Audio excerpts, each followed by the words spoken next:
Good evening. With the stories affecting Dominica, the region, and the world, this is EmoNews for June 26, 2026. And I am your presenter, Soana Gordon. In the headlines this evening, several school graduations held today.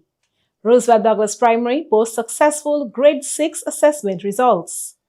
Oil prices fall to levels not seen since before the US-Iran war. And Prime Minister Mia Mottley has been honored with the Global Africa Ubuntu Lifetime Achievement Award. These and more stories coming up next.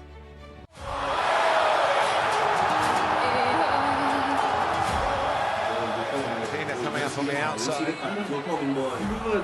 Sit down, my girl. Sit down. Tina coming up on the outside.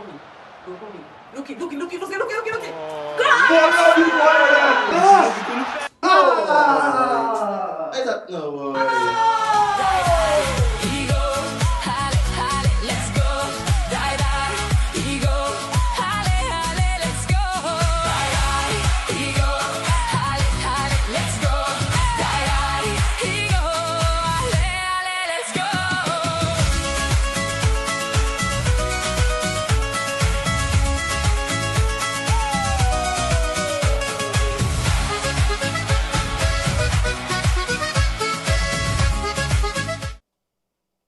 First up in local news, the Dominica Community High School, celebrating 51 years of existence, has officially graduated its class of 2026 during a ceremony held this morning at the school's auditorium under the theme, Each Choice Affects Your Future.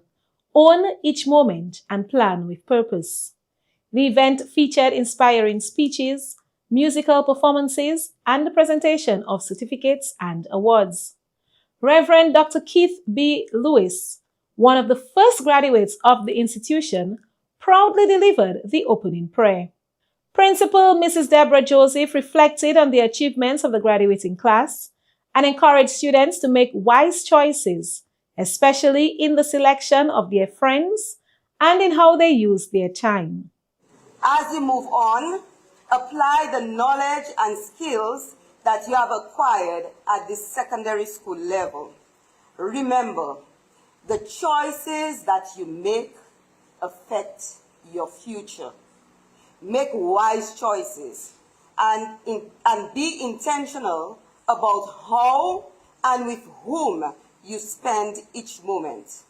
Congratulations, and may God bless you all. A unique part of the ceremony was the inclusion of a biblical reading delivered by Jervon Antwine, followed by an exhortation from Reverend Reggie Epson. Attendees were also treated to a musical performance before past student and Chief Cultural Officer Erson Matthew delivered the featured address. He shared his deep love for the school. My alma mater, and an institution for which I have tremendous love, respect, and gratitude. Partly because when I was meant to amount to nothing, this institution went against policy to ensure that I became something. And it pleases me to see some of those very teachers still here playing that role. Even more important than getting in was the time that I spent here, the values and the lifelong bonds that I picked up along the way. In a very non-traditional, down-to-earth manner, Matthew encouraged the students to value every aspect of their education because it is needed in all areas of life. But guess what? Music is my life. So as much as I tried to run away from the maths, it always caught up to me. So while I'm not finding the value of n or pi r squared or that kind of thing, you better believe I'm counting bars and bits by quarter notes and multiples of 4, and so on. Digital data. We press a button, we record audio, we record video. All of that falls back on maths. Talking base 2, you're talking binary data, you're talking samples per second and all that kind of thing. Even the most unlawful path you may choose to follow, and we're talking strict talk now, even the most unlawful path you may choose to follow, you will need maths. You have conversions to do. You have rates to convert. You have stuff to count on. You're smiling. All right. You will most likely need a foreign language or two, whatever the path is. You will need geography. You will need some form of integrity, or you will disappear very quickly in whatever world you choose. Hopefully those are not your aspirations, but that is the reality. The featured speaker also spoke highly of the vocation of teachers, describing teaching as a calling dedicated to helping students reach their full potential. He emphasized that teachers do everything within their power to help students succeed, not to make their lives difficult, as some people are inclined to believe. Representing the Minister of Education, Honorable Octavia Alfred, was Senator Oscar George. He congratulated the students and spoke to them on the impact of their choices. Determination, sacrifice, and hope mark the closing of one chapter and the beginning of another, filled with endless possibilities. Let me start by extending my personal heartfelt congratulations to you graduates. You have worked hard. You have worked through examinations. You have worked through deadlines, through moments of uncertainty, through personal challenges when you even feel like giving up, and you have made it through. So you should all be proud of what you have been able to accomplish today. Our theme today I find to be very, very fitting and relevant in a time like now. Each choice affects your future. Own each moment and plan its purpose. This film contains a truth that has the power to shape your entire life.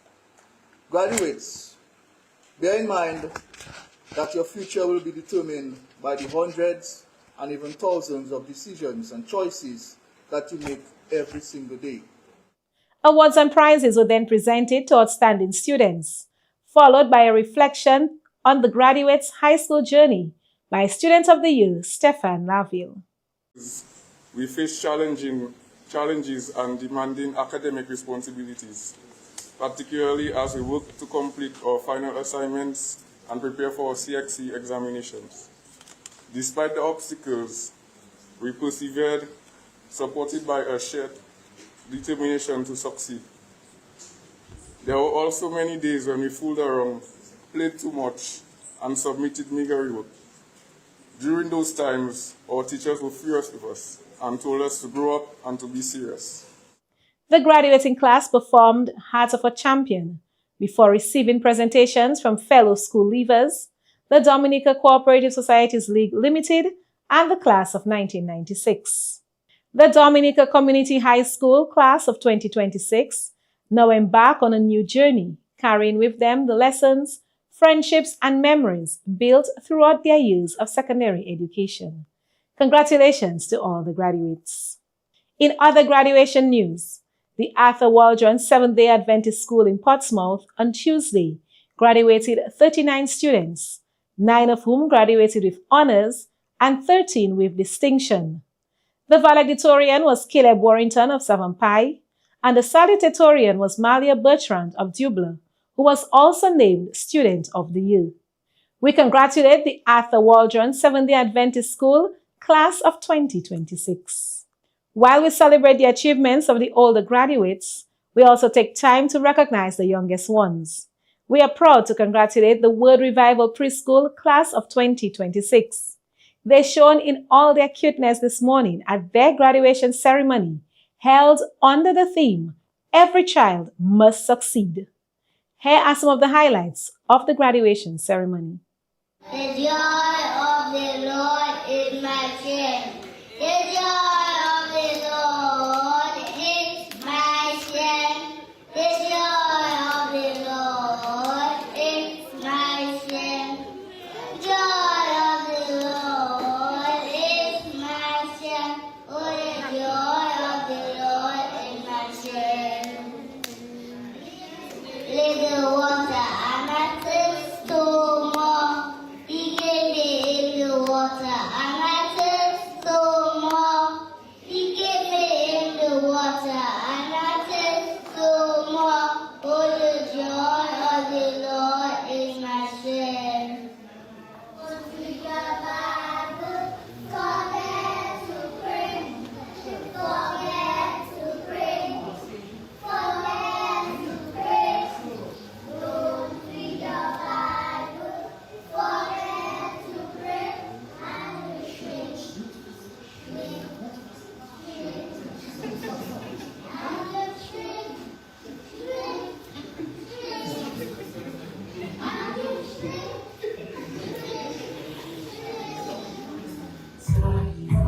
Up to get God high, they made it.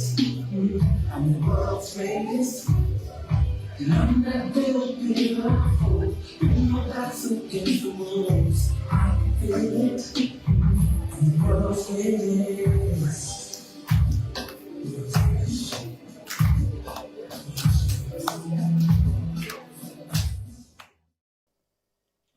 The Fisheries Division in the Ministry of Agriculture observed Soufriere Scottshead Marine Reserve SSMR Day 2026 on Thursday under the theme Strong Marine Protected Areas for Our Blue Planet.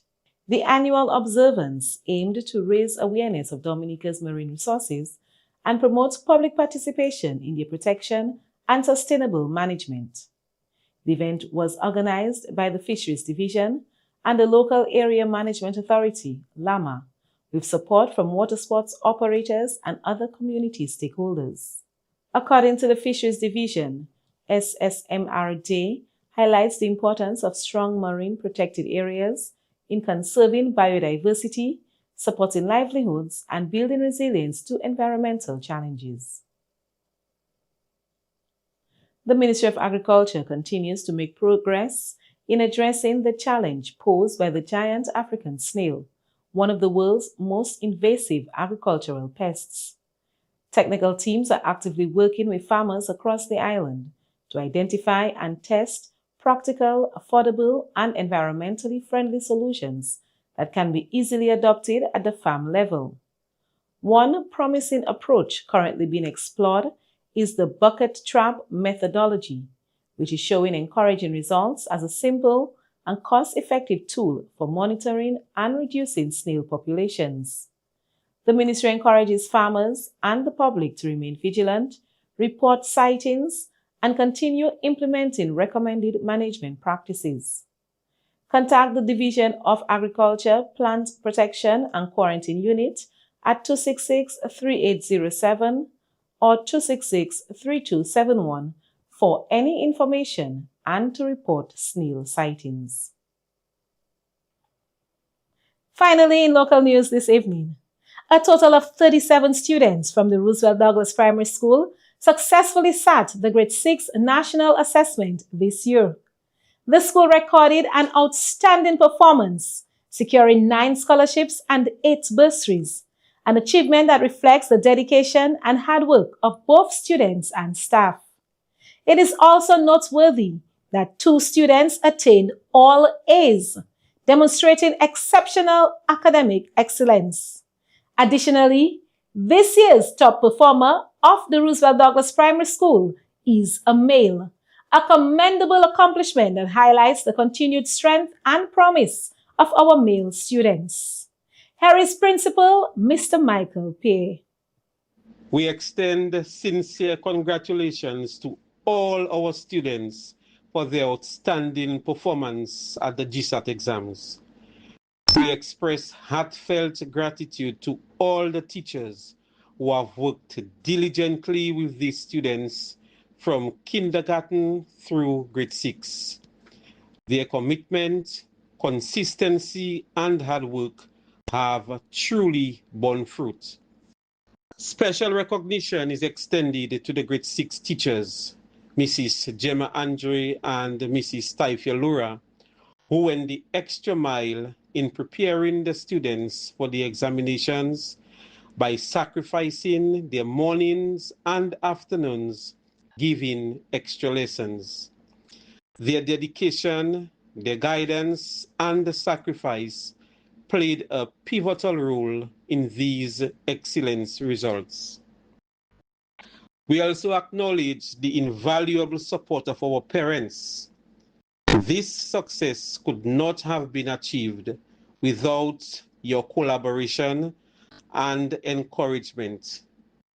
We encourage you to continue working closely with the school to ensure that your children consistently strive for and achieve excellence.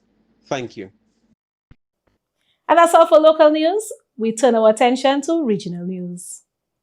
This summer, the Caribbean's premier music experience returns.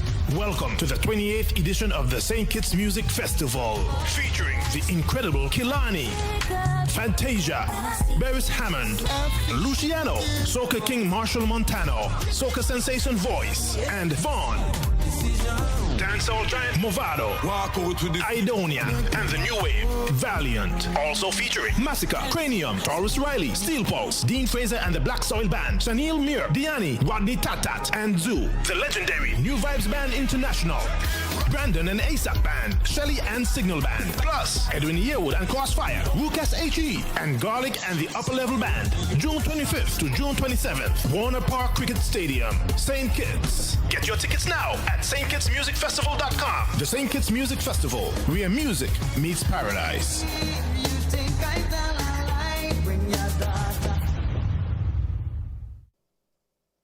First up in regional news, Prime Minister Honorable Dr. Terence Drew of St. Kitts and Nevis has called for greater fairness and stronger international partnerships to help small island developing states address the growing impacts of climate change.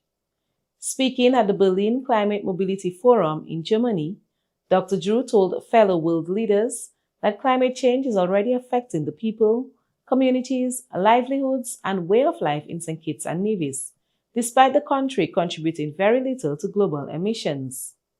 The Prime Minister stressed that vulnerable nations are not seeking sympathy, but meaningful action, equitable partnerships, and a greater voice in shaping climate solutions. He also emphasized that communities on the front lines of climate change possess valuable knowledge and experience that should help guide global decision-making. Dr. Drew reaffirmed St. Kitts and Nevis's commitment to advocating for climate justice while working to protect its people, preserve its heritage, and build a more resilient future for generations to come. Barbados Prime Minister Honorable Mia Mottley has been honored with the Global African Ubuntu Lifetime Achievement Award. The award was presented in Florida on behalf of Africans in Action and the organizers of the Global Africa Symposium. It recognizes her leadership in climate justice, economic development, and global advocacy for people of African descent. Mottley, who has become one of the most visible voices from the Caribbean on global climate issues, said the recognition was humbling. In accepting the award, Mottley said collective effort in addressing global challenges is important. And finally, both Jamaica and Trinidad and Tobago have pledged support to Venezuela following the recent back-to-back earthquakes which rocked the country. Prime Minister Kamala Persad-Bissessar has pledged Trinidad and Tobago's support, saying the government stands ready to provide humanitarian assistance as the neighboring country grapples with widespread devastation. In a statement released yesterday, Persad-Bissessar expressed sympathy to the Venezuelan people following Wednesday night's powerful earthquakes, which have claimed lives and left extensive destruction. Meanwhile, in a statement on social media, Prime Minister Dr. Andrew Holness of Jamaica said the government extended condolences to the Venezuelan government and people. He said his country stands in solidarity with Venezuela in its time of grief and recovery. Reports confirm that at least 920 people have been killed and nearly 3,000 injured after two powerful earthquakes struck Venezuela within seconds of each other, triggering widespread destruction and frantic rescue efforts. The twin earthquakes measuring 7.2 and 7.5 in magnitude caused dozens of buildings to collapse in and around the capital. Authorities have declared a state of emergency, closed the country's main international airport, and suspended several public services, including metro operations. Temporary shelters have been established for displaced residents, while hospitals remain overwhelmed with the influx of injured victims. And that's all the regional news for this evening. We'll be right back with international news.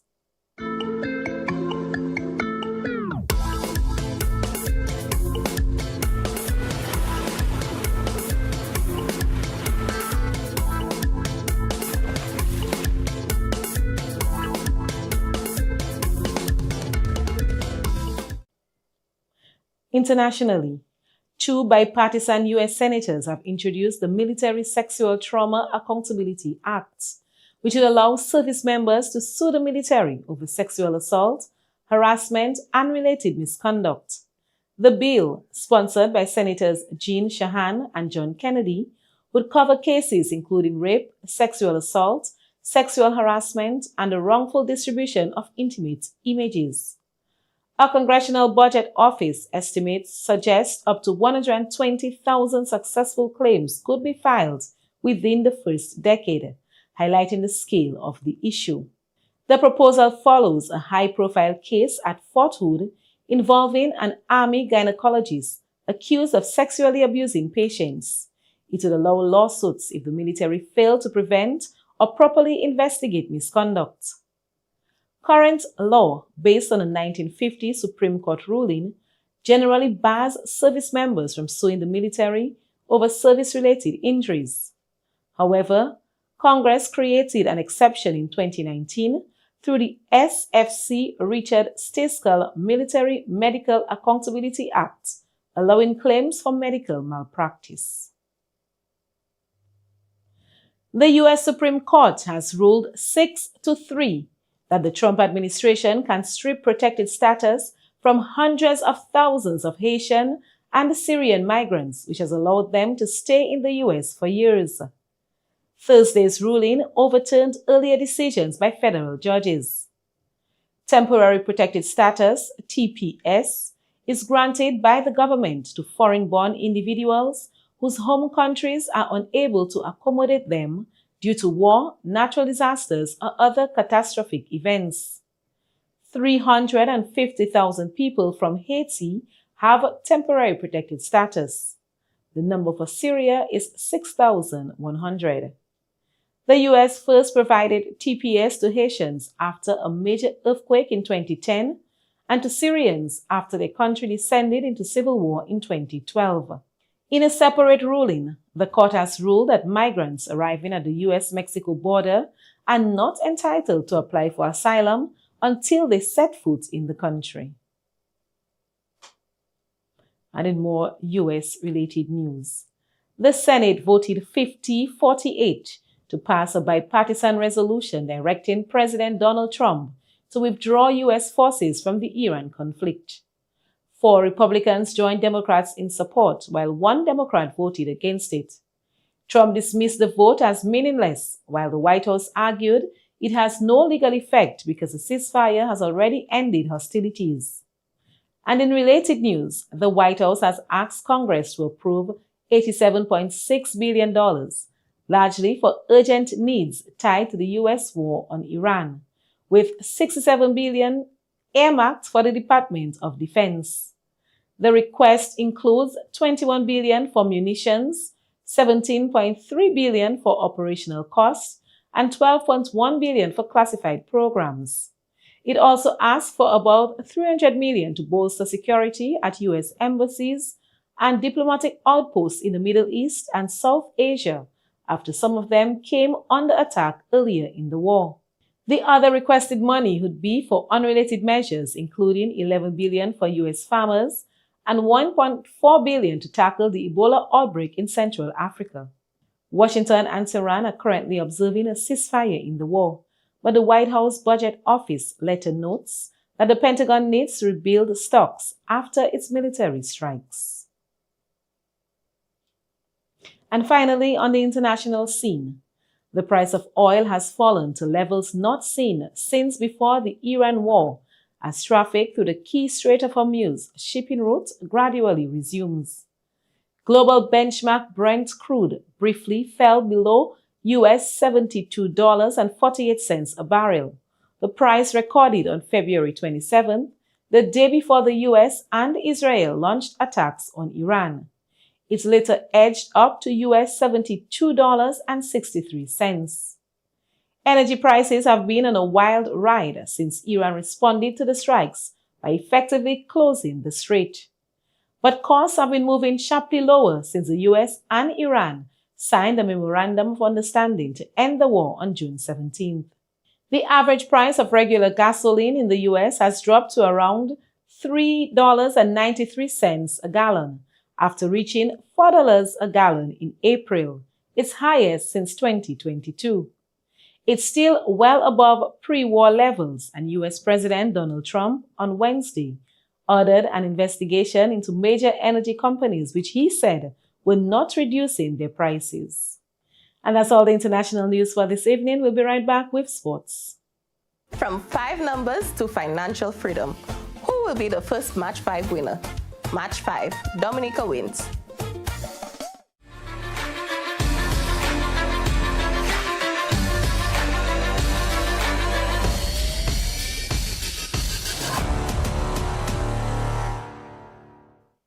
In sports news, the Dominica Volleyball Association has announced its provisional men's and women's training squads for the upcoming Eastern Caribbean Volleyball Association EGVA Senior Volleyball Championships, scheduled for August in Tortola, British Virgin Islands.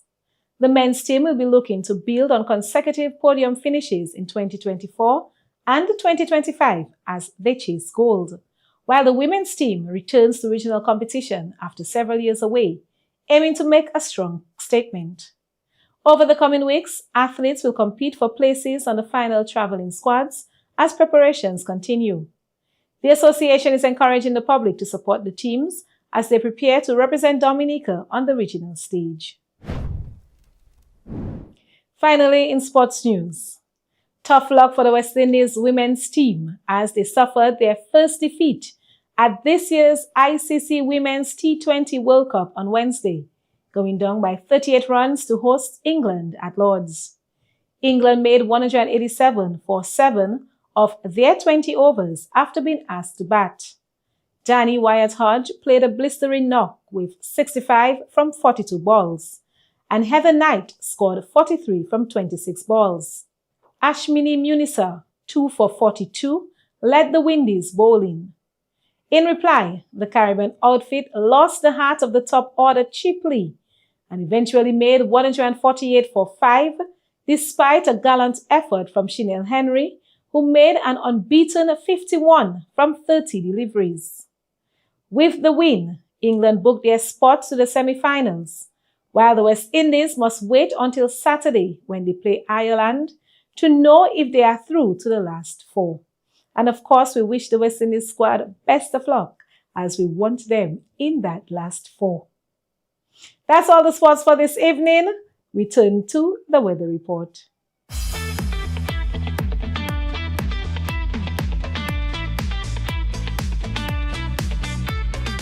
Welcome to the weather broadcast for today, Friday, the 26th of June, 2026. From our studios in Jimmy, I'm your presenter, Marsha Alexander. As we take a look at our surface chat analysis, we have Dominica here in the green circle. We are looking at a few features. We have this tropical wave just to the east of Les Antilles here, Dominica here in the green circle, and the second tropical wave out in the far eastern Atlantic. Now, this wave here is expected to move into the area sometime late Saturday into Sunday, and possibly continue into early Monday morning. And this trough here is expected to bring an increase in cloudiness with some scattered showers across Dominica during after midnight into the early hours of tomorrow morning. Now let's take a look at the moisture associated with these features. Here we have the moisture associated with that trough to the north, expected to bring an increase in cloudiness, some scattered showers mainly after midnight tonight and into tomorrow morning, followed by a gradual reduction in moisture levels before the approach of this tropical wave here is expected to bring an increase in moisture across the area of Dominica, resulting in an increase in cloudiness with scattered showers and a chance of isolated thunderstorms. This activity is expected to continue from Saturday evening into Sunday and possibly into early Monday morning. So we're advising people in areas prone to flooding, landslides, and falling rocks to be on alert and to exercise caution during the passage of this tropical wave. The second tropical wave here in the Far Eastern Atlantic, quite a bit of moisture in purple associated with that second wave here. Now, taking a look at satellite imagery, what it shows, the movement of clouds. Here we can see the movement of clouds associated with that tropical wave as it continues to approach the region of Les Antilles, Dominica here in the green circle. And as you can see behind that tropical wave, this area of Saharan dust. However, we are monitoring this tropical wave, which shows no signs of development at this time as it continues to approach the region of Dominica and the rest of Les Antilles. And here we can see the area of cloudiness associated with that second tropical wave out in the Far Eastern Atlantic. Now, taking a closer look, a few patches of low-level clouds moved across the island during today, and we can see some cloudiness, some areas of cloudiness approaching from the east, expected to result in an increase in cloudiness mainly after midnight into early tomorrow morning. Now, taking a look at radar imagery, which indicates rainfall, some light showers were observed across the islands or across some areas of Les Antilles, mainly to the east of Dominica as well, during today. Now, we'll take a look at Saharan dust, not to be confused with moisture in brown. So here we are looking at Saharan dust, an area of Saharan dust just ahead of that tropical wave. And this is the area of the tropical wave here with a reduction in Saharan dust. However, following the passage of that tropical wave, we expect to see an increase in Saharan dust, and that can be expected by Monday. So again, we're advising people with respiratory sensitivities to be on alert and to exercise extreme caution. We have Dominica here in the green circle. Now on Monday, you can see the movement of Saharan dust as it approaches the area of Dominica and the rest of Les Antilles by Monday following the passage of that tropical wave. Tonight's weather is expected to be increasingly cloudy with a few scattered showers mainly after midnight and continuing into the early hours of tomorrow morning, when we expect to see a gradual reduction in moisture levels before the approach of that tropical wave. Now here we see on Saturday, that's tomorrow, an increasing cloudiness with scattered showers during the morning. However, as the day progresses, we expect to see a reduction in moisture levels with conditions becoming partly cloudy with a few scattered showers.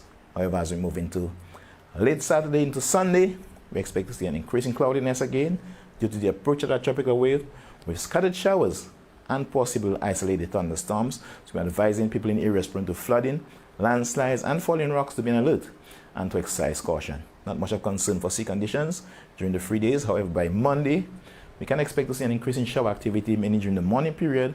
However, we can expect to see again an increase in Saharan dust by Monday afternoon. So again, we're advising people with respiratory sensitivities be on alert and exercise caution.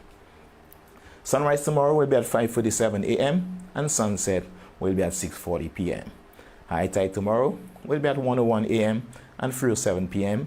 and low tide will be at 8:42 a.m. and 7:20 p.m. Again, we are in the hurricane season and we are facing the approach of a tropical wave, which is expected to approach the area by Sunday. So you can scan our QR code, follow us on our WhatsApp channel, follow us on Facebook, Dominica Met, and Instagram at Dominica Met, and also visit our website at www.weather.gov.dm. Thank you for joining me. Have a good weekend. Stay safe. See you next time. This has been EmoNews for June 26, 2026. I am your presenter, Suana Gordon. Have a happy weekend, everyone.